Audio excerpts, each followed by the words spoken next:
Cela semblait être une maison familiale normale, mais les horreurs qu'elle renfermait étaient inimaginables. Le 14 janvier 2018 en Californie, un opérateur reçoit « Urgence 911, que signalez-vous » Une voix paniquée répond « Je viens de fuir ma maison. Nous sommes 15 dans ma famille, 2 de mes petites sœurs sont enchaînées. Jordan. » Dick 7 ans appelait, les mains tremblantes et le souffle court. Elle savait manquer de temps, ses ravisseurs pouvaient la suivre. Mais où était-elle ? Elle ignorait son adresse et ne savait pas épeler son nom, expliqua-t-elle à l'opérateur. « Je ne suis jamais sortie, venez vite !» supplia-t-elle. Il ne faudrait pas longtemps avant qu'il ne se rende compte qu'elle avait disparu. Dans une maison juste au bout de la rue, il y avait David Turpin, un ingénieur informatique. Il n'avait jamais été arrêté pour un crime. Pour quiconque le voyait, il avait réussi. Son CV mentionnait Lockheed Martin et Northrop Grumman. Sa famille était un pilier riche de la communauté. Alors, quand il a épousé Louise, alors qu'elle n'avait que 16 ans, cela a fait tourner les têtes. Lorsque Louise a rencontré David, elle était une adolescente fugueuse. Il avait 23 ans, mais sa propre famille a donné sa bénédiction. Avec un homme instruit comme David, elle montait dans le monde, du moins, c'est ce qu'il semblait. Dieu leur avait dit d'avoir autant d'enfants que possible, ce qu'ils ont fait, Dieu en témoin. Jusqu'en 2010, la famille vivait près de Fort Worth, au Texas. Leur maison, isolée au bout d'un chemin de terre, recevait peu de visites et gardait ses rideaux fermés. De temps en temps, quelqu'un les voyait jeter des choses dans une benne à ordures devant la maison. Parfois ce qui ressemblait à des jouets, mais des jouets neufs. Des vélos neufs rouillés sans être utilisés, puis étaient jetés, ce qui intriguait les voisins face à un tel gaspillage. Ils n'auraient jamais pu deviner ce qui se passait. Quand Jennifer, l'aînée, a eu 18 ans, les parents ont emmené la plupart des enfants dans une caravane au fond de leur propriété. Ils ont pris 2 nourrissons et ont dit aux autres de se débrouiller. Louis apportait un peu de nourriture chaque semaine, mais c'était insuffisant pour tous les enfants. Ils survivaient en mangeant du ketchup, de la moutarde ou en suçant des glaçons. Louis les punissait durement et dirigeait la maison d'une main de fer pendant que David travaillait la journée. La nourriture était sous-clé et les enfants surpris à voler un biscuit étaient enfermés dehors dans des cages à chiens adaptées. C'était leur quotidien. Ils ignoraient tout du monde extérieur, sans communication. S'ils sortaient sans permission, ils étaient parfois attachés avec des cordes. Louis a attaché l'un d'eux comme un animal, mais il a ensuite décidé que les chaînes et les cadenas étaient plus faciles à utiliser. Quand l'emprisonnement ou la violence ne fonctionnait pas, Louis les traumatisait. L'une des filles, qui n'avait que 9 ans à l'époque, a volé de la nourriture dans le garde-manger. Louis a pris son chaton préféré et lui a fait regarder pendant qu'il jetait le chaton à des chiens sauvages. « Que cela te serve de leçon », dit-elle, pendant que la jeune fille sanglotait. Ce conditionnement psychologique débutait dès que les enfants parlaient, éloignés de l'école. Leur éducation, hors lecture et écriture, se limitait aux extraits de l'Ancien Testament avertissant des punitions pour les enfants indisciplinés. Le plus souvent, ils étaient isolés dans leur chambre par David et Louis, interdits de jouer ensemble. Les enfants désespéraient même de pouvoir se laver. Ils ne prenaient qu'une douche par an, ce qui les faisait sentir mauvais, surtout pour les filles qui développaient leur sens de l'hygiène. Ils étaient sales, leur chambre sentait être mauvais. Comme certains étaient enchaînés, ils se souillaient souvent, même en demandant à aller aux toilettes. Les matelas sur lesquels ils dormaient en étaient jaunis, brunis, et dégageaient une odeur rance. Ils pouvaient écrire des journaux, que David et Louis lisaient et étudiaient, et qui serviraient plus tard de preuves. Cela se faisait généralement la nuit. Les heures de sommeil des Turpins étaient très inhabituelles. L'heure du coucher était vers 4 heures du matin, donc ils dormaient la majeure partie de la journée. Les enfants, réveillés tôt, restaient immobiles. David et Louis laissaient exprès un détecteur de fumée défectueux qui bipait sans arrêt. Ils disaient aux enfants que c'était un système de sécurité, et de toute façon, avec Dieu qui les surveillait, les enfants vivaient sous surveillance permanente dans leur propre esprit. En grandissant, les aînés ont pris soin des plus jeunes, permettant à David et Louis de déplacer leurs enfants dans une caravane. Ils en avaient assez d'être parents, et ont alors commencé à expérimenter. Louis répondait à des annonces en ligne, et rencontrait des hommes dans des hôtels où David la déposait.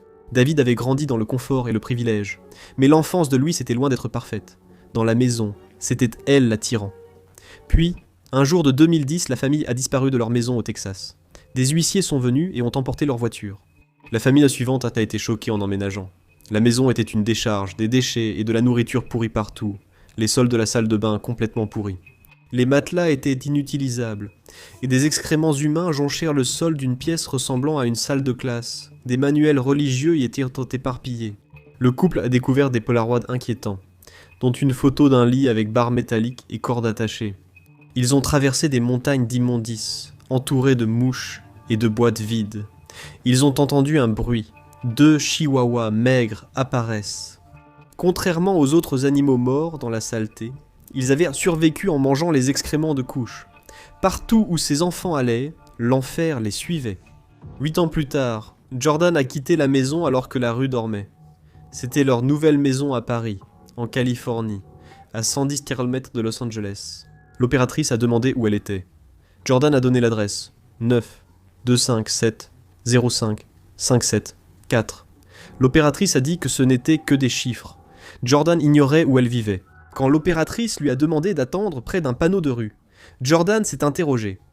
C'est quoi? Un trottoir?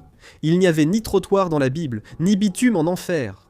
Mais elle connaissait Paris, et l'opératrice pourrait bientôt localiser sa position grâce à son téléphone.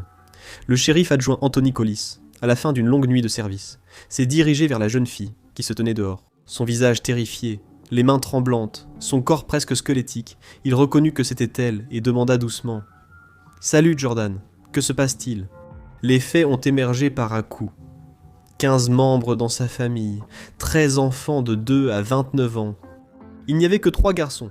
2 sœurs, de 11 et 14 ans, étaient enchaînées dans leur chambre pour avoir volé de la nourriture. Un des garçons, dans une autre pièce, avait aussi de gros problèmes. La voix de Jordan était fébrile alors qu'elle débitait ses mots à toute vitesse. Elle s'est excusée. « Je n'ai jamais été seule avec une personne. » Elle a expliqué qu'en 17 ans, elle n'avait jamais parlé seule à quelqu'un hors de chez elle. « Tu veux savoir pourquoi les enfants volèrent de la nourriture? C'est parce qu'ils n'étaient pas nourris. » Ils recevaient seulement des sandwichs au beurre de cacahuètes, toujours affamés. Collis, doutant de sa santé mentale, a demandé « Tu prends des médicaments? » « C'est quoi, des médicaments ?» a-t-elle répondu. L'isolement lui avait même fait perdre des mots simples. Elle gardait un vieux smartphone que les enfants utilisaient pour appeler. Elle a qu'à montrer à Collis des photos de draps tachés d'urine et de ses sœurs enchaînées. « On ne prend pas de bain, » dit-elle nerveusement. Son dernier bain datait d'1 an.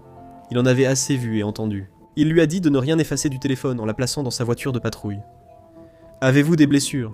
a-t-il demandé, au cas où elle devrait aller à l'hôpital. « Qu'est-ce que des blessures ?» a-t-elle répondu. Collis a appelé du renfort et poursuivi ses questions. Jordan a expliqué que la famille partait s'installer en Oklahoma. Sa mère, stressée, menaçait d'enchaîner les enfants des semaines et de les laisser sales. Elle craignait que sa mère ait perdu la raison et veuille les tuer. Quand le renfort est arrivé, le soleil se levait. Les policiers ont frappé. Louis a ouvert, nerveux, jouant avec ses cheveux, tandis que les chiens aboyaient. David était derrière elle dans l'entrée. Père faible, mère dominante et instable, un mélange toxique. La respiration de Louis était difficile quand les adjoints ont demandé à entrer. « On fait nos valises, » dit-elle. « C'est le bazar. » Sans mandat mais en urgence, la police est entrée. Des déchets, de la nourriture avariée, des bouteilles et cartons jonchèrent le sol, comme abandonnés sur place. L'odeur des excréments envahissait les policiers. Il y avait des piles et des piles de cartons, des jouets d'enfants, des vêtements d'enfants, certains à moitié ouverts, encore neufs. Dans une chambre, 2 filles assises sur un matelas sale ont le visage figé. « Je peux voir vos poignets ?» demande un policier. Les filles n'étaient pas enchaînées. Peut-être que les parents les avaient libérées avant d'ouvrir. Un policier fouillait la maison pendant qu'un autre retenait Louis et David à l'entrée avec des banalités. Il vit que David restait immobile, puis comprit qu'il bloquait une cloison. « Sergent, il y a une autre pièce. Sur le lit superposé, en haut. Un jeune garçon gisait immobile, poignets et chevilles enchaînées. Les policiers sortirent chaînes et cadenas d'un placard, le métal cliquetant. « Arrêtez-les !» ordonna-t-il à l'autre policier près de la porte. David et Louis allèrent découvrir la sensation des poignets menottés. Conduit dehors vers une voiture de patrouille, Louis tentait de paraître innocent. « Je n'ai jamais eu de problème. C'est la première fois. » Elle semblait ignorer qu'elle avait mal agi. D'autres policiers ont fouillé les tas d'ordures à la recherche des clés pour libérer le garçon, qui a finalement été délivré de ses chaînes. Les 13 enfants ont été conduits à l'hôpital, mais leur histoire était plus choquante qu'imaginée. La moitié d'entre eux avaient entre 18 et 29 ans. Bien que majeurs, leur esprit différait de celui des autres jeunes adultes. Tous présentaient des troubles cognitifs et des lésions nerveuses dues à une vie de malnutrition. Certains communiquaient à peine. Torturés pendant des années, ils ne comprenaient pas vraiment la différence entre le bien et le mal. Leur croissance avait été retardée. Leur corps était enfantin. L'aîné ne pesait que 37 kilos. Ce n'était pas parce que le foyer manquait de nourriture, il y en avait largement assez à manger. La police a découvert des piles de boîtes à pizza vides, des sacs et cartons de fast-food, des boîtes de donuts Krispy Kreme et des restes de tartes à la citrouille. Les pièces sales évoquaient un dépôt de restauration rapide. Alors pourquoi les enfants mouraient-ils de faim ? La réponse, la torture. David et Louise mangeaient souvent devant eux, regardant leurs enfants saliver. Parfois, ils laissaient des pizzas sur la table, incitant les enfants à voler. C'était un piège. Toucher la croûte signifiait être capturé et enchaîné pour désobéissance. Cette torture psychologique durait depuis des décennies. La nourriture était une arme. Alors pourquoi tant de jouets partiellement ouverts ? David et Louise montraient les jouets aux enfants sans jamais les laisser jouer avec. Ils disaient « Regardez ça, comme c'est mignon, comme c'est cool ». Mais ça s'arrêtait là. « Regarde, ne touche pas ». On disait aux enfants que c'était de leur faute s'ils se comportaient mal. Tous ces vélos se sont retrouvés devant leur maison au Texas, achetés et exposés mais jamais utilisés, brisant l'esprit et le cœur des enfants. La benne devant la maison débordait de cadeaux non reçus. Aucun des enfants n'avait un niveau d'intelligence supérieur à celui d'un élève de ceux de David, avait déposé des documents auprès de l'État affirmant qu'il dirigeait une école. Mais c'était un mensonge total. Les enfants n'apprenaient presque rien. Ils ne comprenaient pas les mots de base et n'avaient aucune idée du fonctionnement du monde. Ils ignoraient de la géographie, les 2 guerres mondiales ou l'existence de Superman. Certains ne savaient même pas ce qu'était la police. La seule fois où ils avaient appris quelque chose, c'était lorsque, à de rares occasions, David et Louis les autorisaient à sortir. C'était au Texas où ils allaient jouer près du ruisseau. Les autres enfants demandaient leur nom, sans réponse. David et Louisa leur avaient dit de rester anonymes et interdit aux enfants de sortir. Lorsqu'ils sortaient ensemble, comme pour le renouvellement des vœux de David et Louis à Las Vegas, rien ne laissait paraître que ces enfants subissaient une torture constante. Sur Facebook, ils paraissaient très heureux. Les filles portaient des robes à carreaux lilas et violettes, les garçons des costumes, tous souriants mais très maigres. Le bébé en robe rose était le seul enfant avec un excès de graisse. Ils ont renouvelé leurs vœux 3 fois, en 2011, 2013 et 2015. À chaque fois, un sosie d'Elvis animait, ce qui amusait les enfants.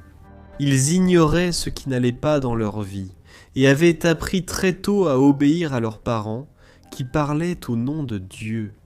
David et Louis mémorisèrent des versets bibliques, affirmant que vivre isolés avec leurs parents était juste. Dieu observait et punissait les enfants désobéissants. Ils ont grandi avec des images de têtes d'enfants fracassées contre des rochers, n'ayant connu que cela. Après la révélation, les plus jeunes ont été placés en famille d'accueil. Jennifer s'est mariée, elle et Jordan sont passés à la télévision, les autres sont restés discrets. L'État a abandonné une des plus jeunes enfants. Une fille est contrainte de rester debout toute la journée et à qui on donnait des somnifères. Leurs parents et leurs filles biologiques ont été condamnés pour mise en danger d'enfants, séquestration, négligence et attouchement. Le monde est rempli de mauvaises personnes, mais il y a aussi beaucoup de bonnes personnes. Les enfants ont reçu des centaines de milliers de dollars du public sous forme de dons. Aujourd'hui, les enfants partagent un lien indestructible et des blagues sur un monde incompris des autres. Récemment, les 13 ont assisté ensemble à un concert de Justin Bieber. Il a été un sauveur pour Jordan, qui regardait en cachette ses vidéos chez elle. C'est ainsi qu'elle a compris que son enfance était anormale. Puis Louis l'a surprise et étranglée. « J'ai cru mourir ce jour-là », a raconté Jordan. Après ce jour-là, j'ai continué à cauchemarder qu'elle me tuait. Les parents ont plaidé coupables à 14 chefs d'accusation criminels, dont la cruauté envers un adulte, la cruauté envers un enfant dépendant, la torture et la séquestration. Ils ont reçu la prison à vie, avec une libération conditionnelle possible après 25 ans. Découvrez le secret de famille, si maléfique qu'il a choqué la police. Ou cliquez sur cette vidéo.